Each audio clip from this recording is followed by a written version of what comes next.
Hey there, podcast listeners. Exciting news. My new audiobook, The Short Book Formula, A Financial Professional's Guide to Writing a Book in 6 Weeks to Attract Ideal Clients, is out now. And the best part, for a limited time, we're offering this audiobook to you for free. Hurry over to www.theshortbookformula.com and claim your copy now. And now, on to our show.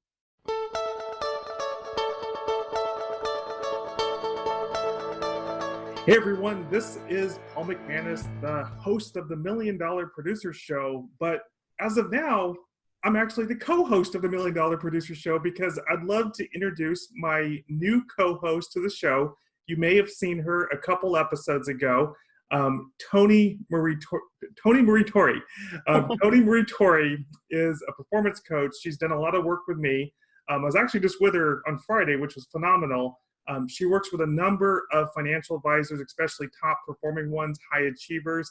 And it is my honor to welcome her as my co-host of the $1 Million Producer Show. So welcome, Tony Maree. Thank you so much, Paul. And I am really excited to be here today and in future episodes. So looking forward to connecting with you all and getting to know you even better. Perfect. And so I'm going to go ahead and let you introduce our special guest for today. All right. Well, I am really excited about our amazing guest today. Buck is a client of mine. This is Buck Adams, everyone. And Buck and I have known each other for quite a few years now. And he is a senior vice president at one of the world's largest financial investment firms for compliance reasons. We're not going to tell you exactly who. Now, I do need to add to that, though, is that this firm does count approximately half of the world's billionaires among its clients. And so hopefully compliance will let us keep that in. Yes. We'll find out soon enough. We'll find out. Buck is really a heavy hitter in the financial services industry. And he is also one of the most fascinating people I have ever met. So I know you guys are going to be transfixed by today's episode because Buck is not only did he have a meteoric rise that took him 4 years to go from coming off the street, having been a cop in his past life and actually an undercover cop for many, many years. He then within 4 years rose to senior vice president within this large organization. And so Buck has so much knowledge and expertise that came from the street creds that he earned while he was out there, you know, like fighting the good fight for us citizens of Gotham. And and he learned so much. And so now a lot of what Buck is doing is he's become a body language expert and a non-verbal communication expert, and he learned a lot of that from the street creds, but also he's trained in these things as well. So Buck's going to share all sorts of amazing information with us today about how it is that you can leverage these little known facts and pieces of information about people, and so you can improve your sales and your relationshiping with your clients. So Buck, I'm sure everyone is fascinated to know, like, how did you go from being a cop to a financial advisor? Well, thank you, Tony, Maree, and Paul. During my law enforcement career, I'd always been interested in investments, kind of on the sideline.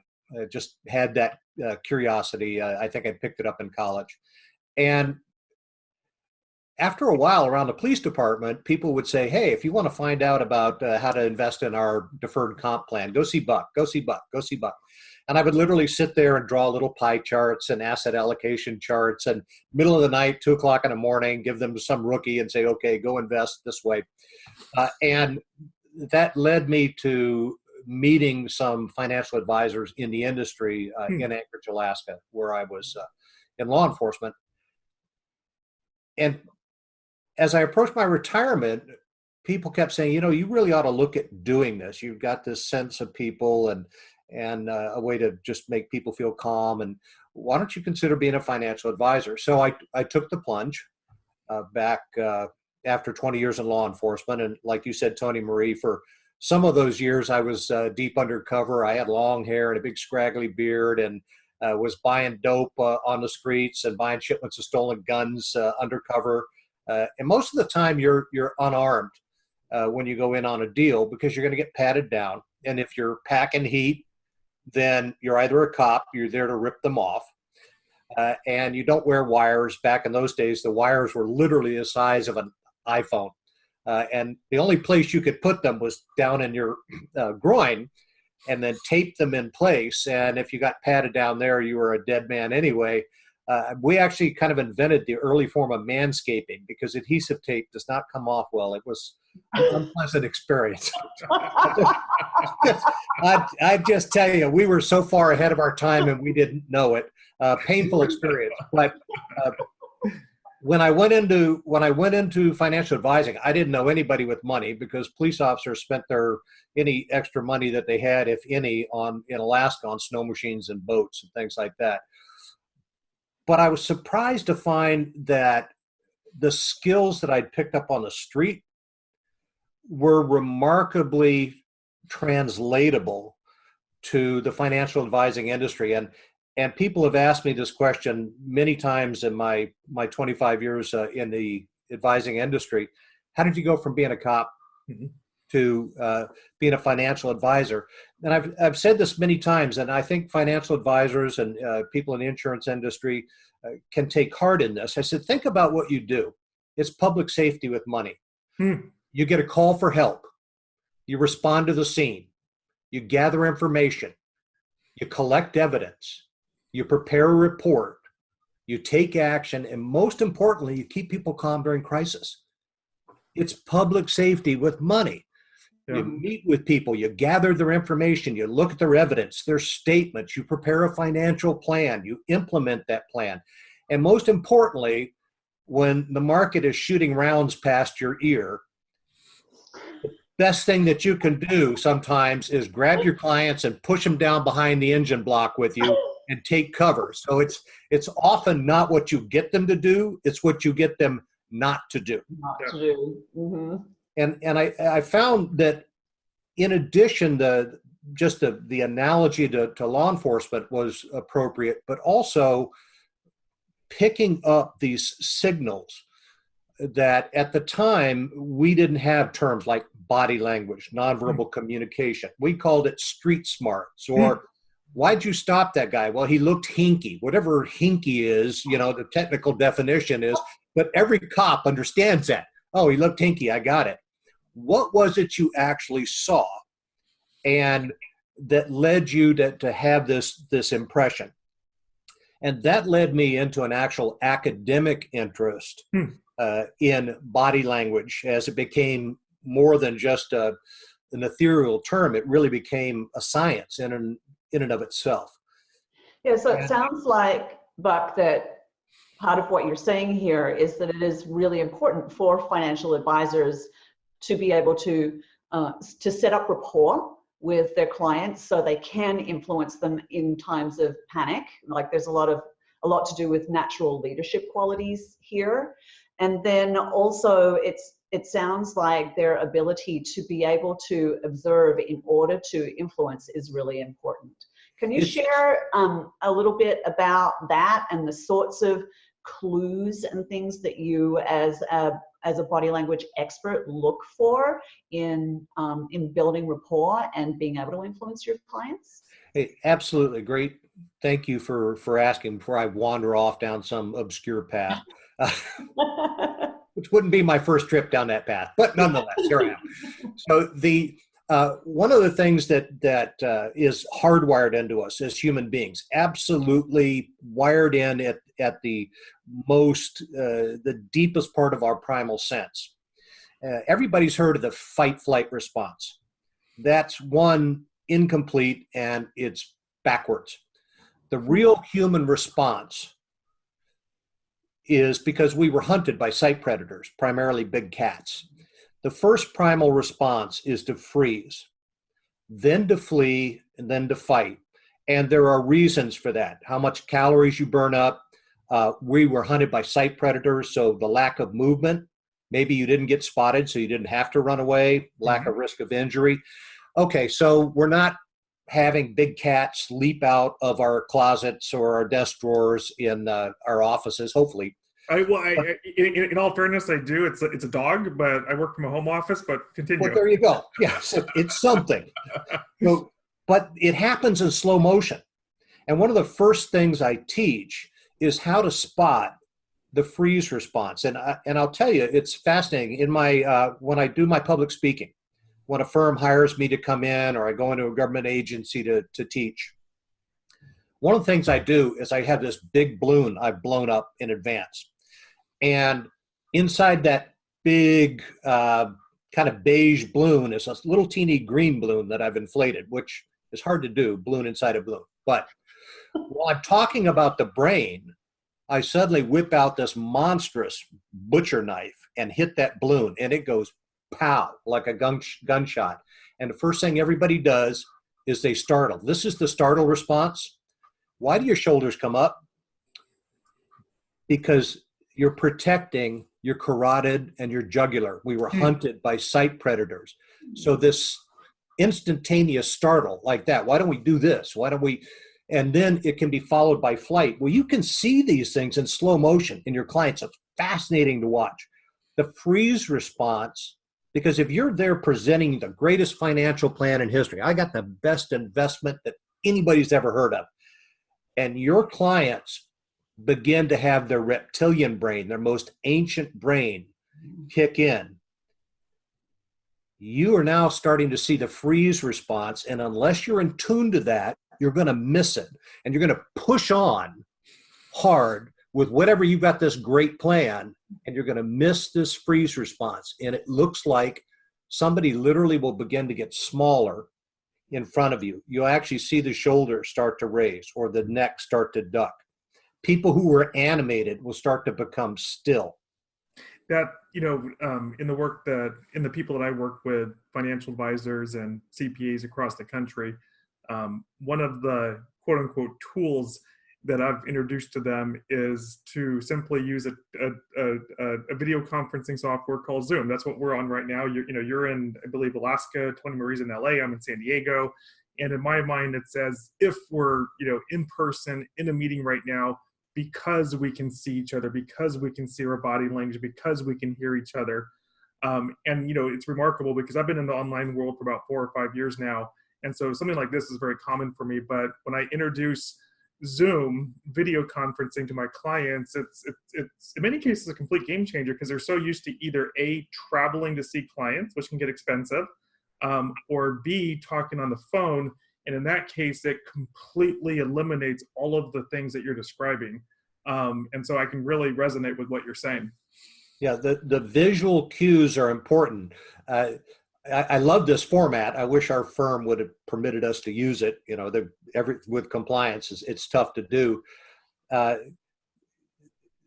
Those responses, that freeze response where people slow down and they get smaller, is followed often, and you see this all the time, and you'll do it yourself, by the flight response. It's impolite to jump up and run out of somebody's office. That just it happens. On Zoom, you can just hit the X button. Yeah, everyone's gone. Yeah, it happens, but it's infrequent, fortunately. Sure. But the flight response following the freeze response begins to look, as people begin to distance themselves, they literally are moving away. Let's say that somebody was up animated in a conversation with you, and then you notice that they're no longer animated, and they begin to distance themselves, and they begin to engage in what's called blocking. When we were a child, it was one of those, I can't see you, you can't see me. In adults, long blinks, rubbing the forehead does two things. It pacifies you. It's pacification gesture. And it also momentarily blocks the view. I'm not seeing you in this moment. Oh. People will begin to block their mouths. There may be things they want to say, but they don't. So you're making me very self-conscious right now, because I can see my image and start screaming, don't do that. Don't do that. You know what it makes me think of? the classic Charlie Brown scenes where the teacher is there and Charlie's like all little and hunched over and the teacher is going, wah, wah, wah, wah, wah, wah, wah. And that's the trouble with this, right? Is that once your prospect or client is in that mode, that's actually what your words sound like to them. And so you may have this amazing information, and like you were saying before, but you may have a fantastic financial investment plan for them, but if they can't absorb the information because they're in this discomfort, then all your words just fall on barren ground. Absolutely. Totally pointless. At this point, you are the wah, wah, wah, which is a perfect analogy. My son is my business partner, and he is frighteningly smart. I mean, he's a genius. He scares the heck out of me sometimes. I keep wondering, who's your dad? But anyway, but Chad will become so intense on, it's one of those cases that we often hear where people say, oh, you don't need to trust me because I can prove it, right? There's an old saying, you don't need to trust me because I can prove it. No, that it doesn't work that way. And Chad is brilliant, and he gets so wrapped up in presenting his ideas and his thoughts and things like that, that he'll sometimes, and he's getting much, much better, but he'll sometimes miss that point where the client is beginning to detach, or the prospective client is, because they're hearing wah, wah, wah. Yeah. And you're missing it. And at this moment, you're no longer talking to the neocortex, the modern brain, the reasoning, logical brain. The lizard, the reptilian brain, is alive and well at this point, and it's taken over. It's protecting you at an absolute primal level. And so to be able to stop, and I'll watch, and if I see something, or if I say something and I start to see any of those responses, then I'll say, what did I just say or do, or fail to say, or fail to do, that led this client to begin to distance themselves? Yeah. The one downside of, I love this Zoom format, the one downside is you're missing the most truthful part of the body. Yes. Which are the feet. The feet are the most truthful part of the human body. We're trained to lie as kids. Which is very interesting, because this is my first time to become aware of this. So I'm really fascinated to see why this is, because I was not aware of this fact. Yeah. Well, what happens is, Paul, when we're born, we're little, we're trained to lie early on. All human beings lie, and I've never lied in my life. Yeah. Well, there you go. Prove my point. Thank you. So, there's studies that say the average person lies 10 times a day to 200 times a day. I mean, it's something like, I really like your shirt, and maybe I don't. Well, that's an untruth, but we're trained early on to, Buck, did you take that last cookie? No, Mom, I didn't. Right? So our faces are trained to lie. And we understand, we've all heard about posture and your hands and things. Nobody ever thinks about their feet. And that's why when I teach a different way to set up your office, a different way to hold your meetings, so that you are now exposed to the most truthful part of the body, and you can pick up so much information from people's feet. There are things called the runner stance, the distancing foot. There's a lot of things that I talk about that will tell you that somebody is ready to leave. Now, Elvis is ready to leave the building. You just don't know it yet, right? They're halfway out the door and you haven't picked up on it. Or they're self-cleansing underneath the desk. If they're underneath the desk with their hands and you can't see, we have a lot of sweat glands in our hands, lots of sweat glands. And people will engage in what's called leg cleansing, which is doing two things. It's drying the hands, and two, it's a self-soothing gesture. It's just like mom rubbing your head or rubbing your back when you were a child and you were upset. You're engaged in leg cleansing. Well, you might miss that if you're unable to see the lower half of the body. This reminds me of... I'm self-soothing right now. This reminds me of, or how I can relate to this from my past experience, was, I joined Toastmasters some years back. And of course, in Toastmasters, you have the little lectern and whatnot, and they teach you how to get out from behind the lectern. But Right. I can think back to some of those early speeches, if you will. And of course, I'm hiding back there. I'm trying to look confident, but my legs are shaking, and so that makes a lot of sense, because that's much more honest than my fake confident look.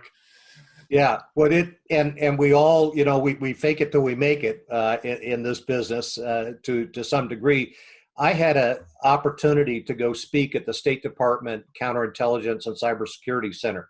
So to go teach a particular subject matter, deception detection,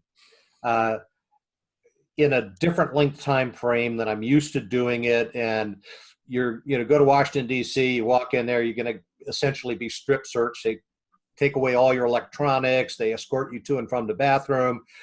And I had some apprehensions about doing that simply because it was off tilt for me, as far as it was going to have to be a fully customized presentation. I had to work within a certain time frame. I'm speaking to an audience of spy catchers, for crying out loud.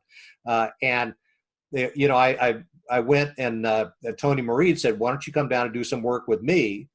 Because I was kind of ambivalent about, it's a great opportunity, and a friend of mine had seen my work, and he wanted me to come teach there, and I found the 15 different reasons that, and that was just in 10 minutes, the sun didn't rise in the east yesterday, so how could I possibly do it, or whatever. Anyway, so. But Tony Maree chilled my jets and got me just kind of like, "You got this," and we went and did some work and different modalities that she uses, and I went off and I walked into the cybersecurity center, and I think, great, I'm going to meet a bunch of spy catchers, and hope that they don't spot my nerves. Went in there and frankly they were so serious. It's after lunch mandatory training, worst possible time slot you can get, just like, and I walked in there, and these very serious men and women come walking in, sit down. I know they'd all rather be doing anything else. And because when I'm teaching, if you're not laughing, I'm not teaching. That's just my mind. If you're not cracking up at some point, then I'm doing something wrong. And I get a couple of chuckles, and they're like, "Geez, are we supposed to be having a good time?" And the next thing you know, they look over at the boss, and he's cracking up. And then it was game on. It was one of the most fun sessions that I've ever done, and it was they thoroughly enjoyed it. And some of the counterintelligence guys that weren't at that meeting, they're off doing things, came in and chewed on my buddy about, "Hey, I heard you had some great training, and how come we weren't there? And can we get this guy back?" But I probably wouldn't have gone if it wasn't for our lovely hostess. So thank you. Well, of course, it's part of my job to help my clients get their greatness out in the world. So, and just to add on to that, and since Buck, since you've worked with Tony Maree, and I actually just had the opportunity to work with her on Friday, I need to throw this in, is that one thing that I appreciate about her work is that she believes in rapid results. She doesn't give you like a month or 3 months or a year or a lifetime to figure stuff out. It's like, okay, we got a day together. We're going to take care of this, and you're going to go off and you're going to be good. So I was just personally, as an aside, I was dealing with something that, had been 6, 12 months, maybe 2 years in the making, couldn't shake it. And now it's about 4 days later, and suddenly life is 10 times better than it was last Friday. So thank you, Tony Maree. You're so welcome. Kudos. Yeah. It's that whole impatience factor, right? Yeah, I appreciate your impatience. Thank you. Shifting gears, if we can, you mentioned earlier that I believe that you said that you study, or you have studied, or you are studying under a gentleman named Robert Cialdini, who is very famous for the book Influence. I came across this book myself a couple of years ago. It's one of my favorite books. I'm a marketer by trade, and so I recommend it to everybody. In the book, I believe it's 6 principles that he talks about and really expands upon, in this whole context of, because everything I do, and, most people watching this that are financial advisors and CPAs watching this, it's about how to, to be that $1 million producer, how to become that multi-million-dollar producer, how to get to how to get to $1 million producer. And to me, it all comes down to influence. I'm personally fascinated by influence. I don't care, whether it's in leadership or in marketing or what have you. So this is a passion of mine. So I'd love to get maybe some of your insights in around influence and especially anything in conjunction with Robert Cialdini.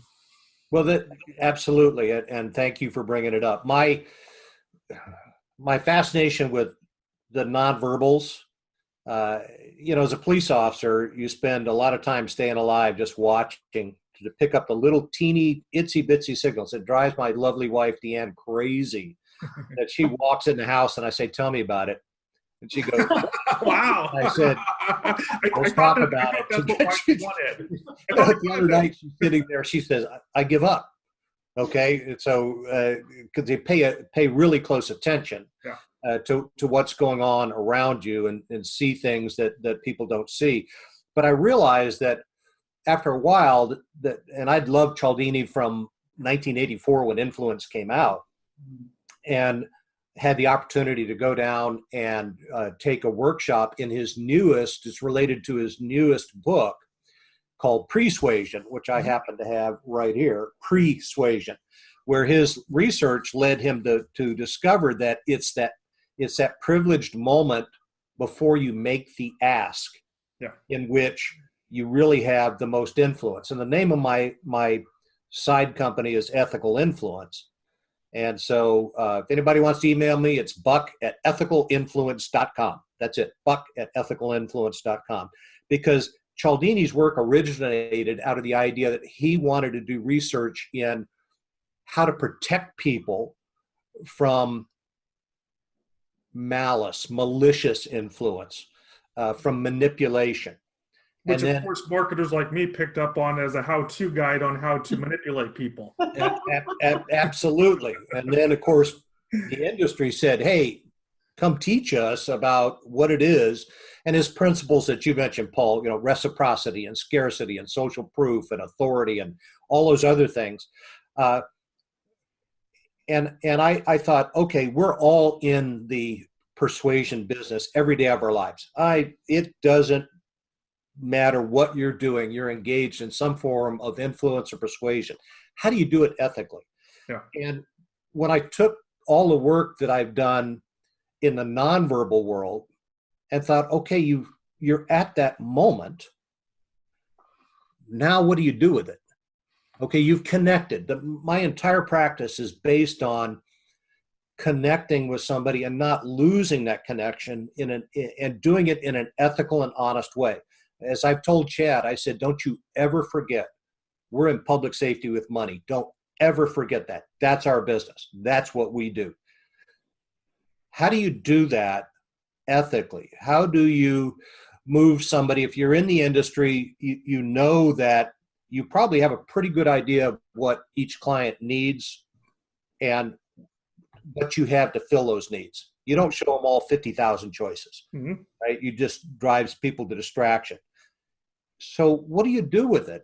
How do I ethically help somebody discover the answer without being manipulative, without trying to do something that is just in my best interest and nobody else's best interest?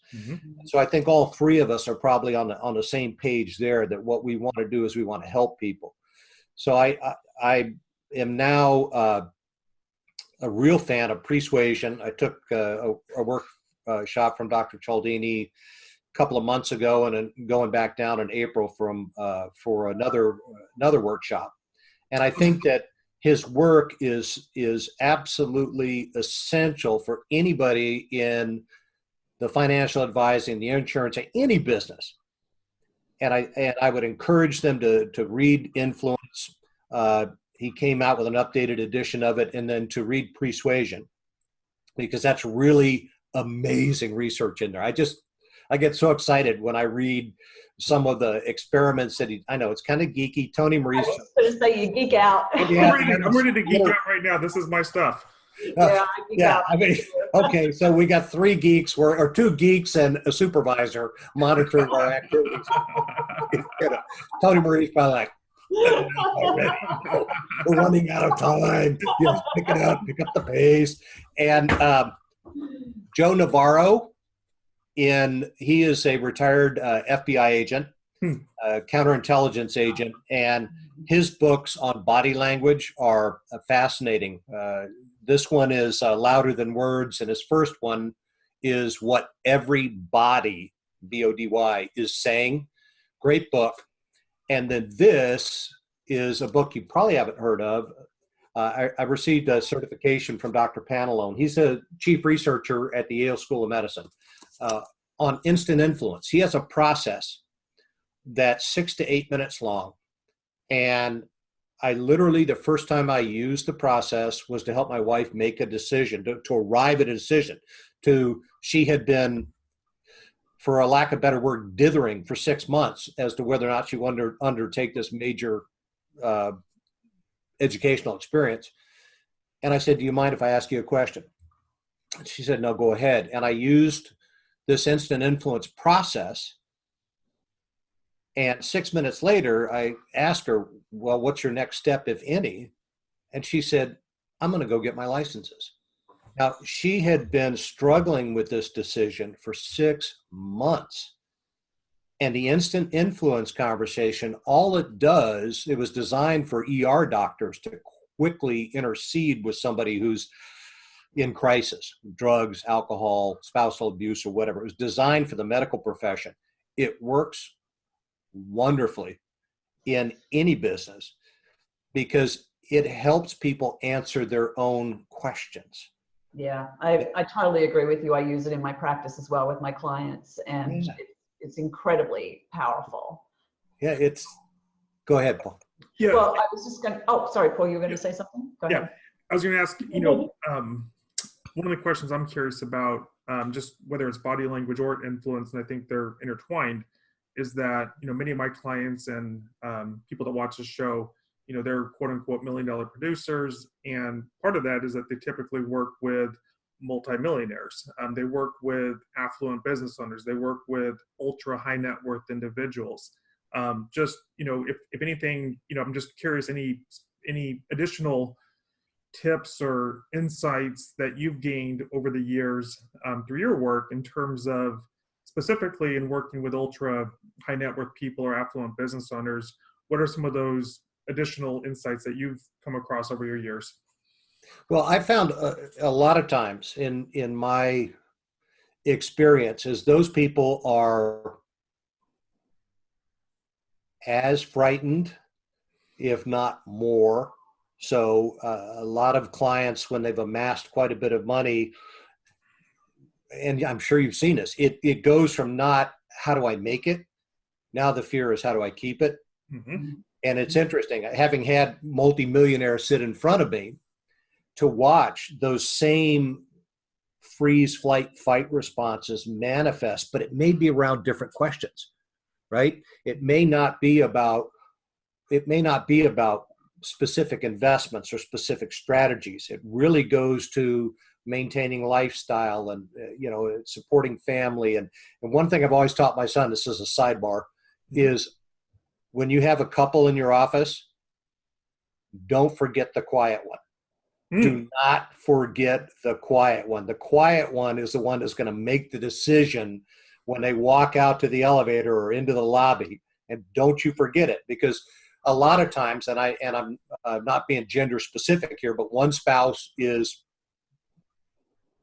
appears to be kind of in charge of the conversation or speaking more than the other. Mm-hmm. So an advisor's instinct is to direct the conversation towards that person. And what happens is over here, a lot of decision making is being made.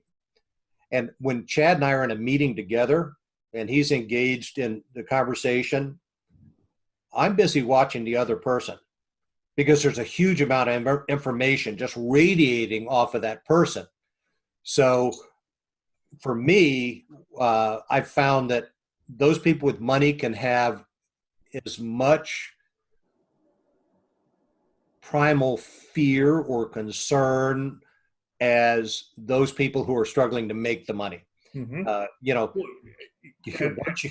Yeah, it's don't fumble on the 2-yard line. Right. They've made it 98 yards, and now don't fumble on. Or a lot of times, and I'm sure you run into this too, it's concerned about the next generation. It's concerned about the kids not blowing it, not being too spoiled, etc. I mean, everybody who watches this show, who's as you are dealing with high net worths, understand all those same arguments. But the one thing I would say without equivocation is, as rich as they are and as smart as they may be at making money, those primal instincts, those primal responses are still there for the viewing.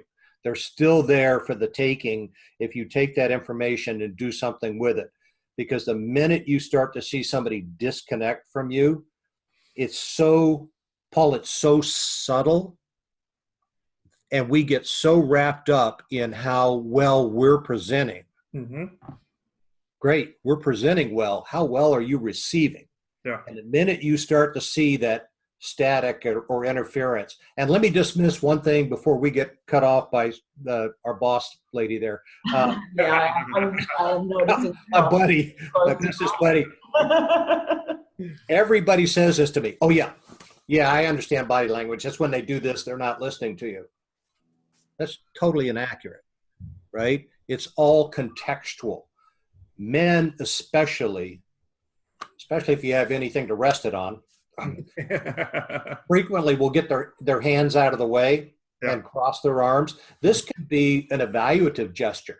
Mm-hmm. This means I'm not being distracted by my hands right now. I'm listening to what you have to say. Okay. Now, it's also for me sometimes just comfort. I mean, sometimes I like I'm just because a I little, don't want someone to misconstrue what I'm doing. But if I'm not even thinking about it, to me this is just kind of comfort in a movie theater. It's getting those arms out of the way. And I found that larger clients, guys in my office, will frequently do that because it's a place to put their arms where they're not hanging down to their sides. But if I do see somebody begin to retreat, and then this may be blocking. Okay, this may be self-protecting. This may be blocking. And one way to break that block is to give somebody, because everybody has their space on the conference table. Mm-hmm. You know, I've got a circular conference table. I never use it that way because I move the chairs around so that I can see all of the person. Mm-hmm. It's to move something into their space, right? I cross the demilitarized zone a little bit, pushing something into the space for them to take a look at, because this can be, if it is, you'll be leaning in to look at it, right? Right. You want them to break their hands and have to reach to take it, because it is a feedback loop. So if it is a defensive posture, or if it is, a form of fleeing, because that's really what it is. If it is a form of fleeing, you want to stop that flight because this feedback hypothesis, as they call it in the body language world, is true, that it becomes self-reinforcing.